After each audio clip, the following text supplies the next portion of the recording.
ಈ ಪ್ರೇಮ ವಿವಾಹದ ಗಲಾಟೆಯಲ್ಲಿ ವ್ಯಕ್ತಿಯೊಬ್ಬನ ಕೊಗ್ಗಲೆಯಾಗಿದೆ.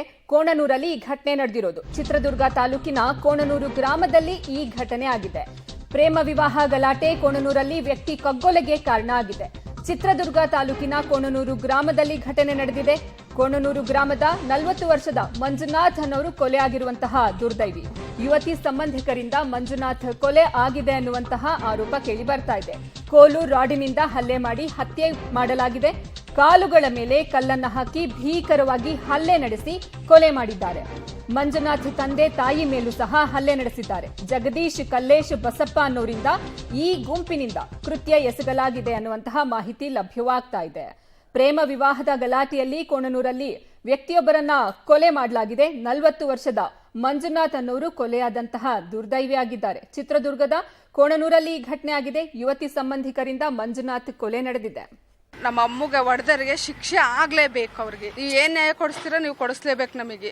ಯಾಕೆ ಕೊಡಿದ್ರು ಅಂದ್ರೆ ಅವಳು ಎದುರಿಸಿ ಕರ್ಕೊಂಡ್ ಹೋಗಿದ್ಲು ನಮ್ಮ ಅಣ್ಣನ. ಮನೆ ಹುಡುಗಿ ಎದುರಿಸಿ ಕರ್ಕೊಂಡೋಗಿ ನಮ್ಮ ಅಣ್ಣನ ಮದುವೆ ಮಾಡ್ಕೊಂಡು ಬಂದು ಇಲ್ಲೇ ದುರ್ಗ ಸ್ಟೇಷನ್ಗೆ ಕಂಪ್ಲೇಂಟ್ ಕೊಡಿಸಿ ಅವ್ರ ಅಪ್ಪ ಅವಳು ಎಲ್ಲ ಇನ್ನು 15 ದಿನಕ್ಕೆ ಮದುವೆ ಮಾಡ್ಕೊಡ್ತೀವಿ ಅಂತಂದು ಅವ್ರ ಚಿಕ್ಕಪ್ಪ ಅವರೆಲ್ಲ ಬಂದು 15 ದಿವಸಕ್ಕೆ ಮದುವೆ ಮಾಡಿಸ್ಕೊಡ್ತೀನಿ ಅಂತ ಹೇಳಿದ ಮೇಲೂ ಮದುವೆ ಮಾಡ್ಕೊಳ್ಳೋದು. ನಮ್ಮ ಅಣ್ಣ ಇನ್ನು ಎಷ್ಟು ದಿವಸ ಅಂತ ಕಂಡರ್ ಮನೇಲಿ ಇರ್ತಾನೆ. ಇವತ್ತು ಹೋಗಿದ್ದಾನೆ ನಮ್ಮ ಅಣ್ಣ. ಇವತ್ತು ಹೋದ ತಕ್ಷಣ ಹಂಗೆ ಕೊಲೆ ಮಾಡಿದ್ದಾರೆ ಅವ್ರು ನಮ್ಮ ಅಣ್ಣನ.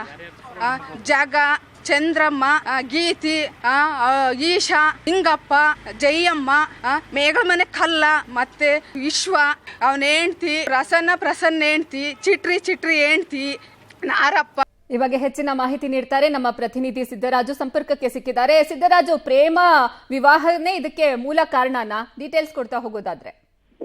ಖಂಡಿತವಾಗೂ ಅರ್ಪಿತಾ, ಏನು ಮಂಜುನಾಥ್ ಎಂಬ ವ್ಯಕ್ತಿ 40 ವರ್ಷದ ವ್ಯಕ್ತಿ ಕಳೆದ 20 ದಿನಗಳ ಹಿಂದೆ ಏನು ಚಳ್ಳಕೆರೆ ತಾಲೂಕಿನ ನಾಯಕನಹಟ್ಟಿ ಗ್ರಾಮದಲ್ಲಿರುವಂತ ಬಳಿ ಇರುವಂತ ಹೊಸಗುಡ್ಡದ ದೇವಸ್ಥಾನದಲ್ಲಿ ಪ್ರೇಮ ಏನು ಅದೇ ಚಿತ್ರದುರ್ಗ ತಾಲೂಕಿನ ಕೋಣನೂರು ಗ್ರಾಮದ ಯುವತಿ, ಒಂದು 19 ವರ್ಷದ ಯುವತಿಯೊಂದಿಗೆ ಒಂದು ಪ್ರೇಮ ವಿವಾಹವನ್ನಾಗಿರ್ತಾರೆ. ಅದೇ ಏನು ಒಂದು ಅವರ ಇಬ್ಬರ ನಡುವೆ ಒಂದು ವಯಸ್ಸಿನ ಅಂತರ ಹಾಗೂ ಈ ಹಿಂದೆ ಏನು ಕಳೆದ 4-5 ವರ್ಷಗಳ ಹಿಂದೆ ಈತ ಇನ್ನೊಂದು ಪ್ರೇಮ ವಿವಾಹವನ್ನು ಕೂಡ ಆಗಿರ್ತಾನೆ. ಆದ್ರೆ ಏನು ಅಂತರ್ಜಾತಿ ವಿವಾಹವಾಗಿದ್ದಂತ ಈ ಮಂಜುನಾಥ್ ಹಿಂದೆ ಶಿಲ್ಪಾ ಎಂಬ ಯುವತಿಯೊಂದಿಗೆ ವಿವಾಹ ಆಕೆಯನ್ನು ಕೂಡ ವಂಚಿಸಿರ್ತಾನೆ. ಈ ಹಿನ್ನೆಲೆಯಲ್ಲಿ ಆಕೆ ಒಂದು ಸೂಸೈಡ್ಗೂ ಕೂಡ ಒಳಗಾಗಿರ್ತಾಳೆ.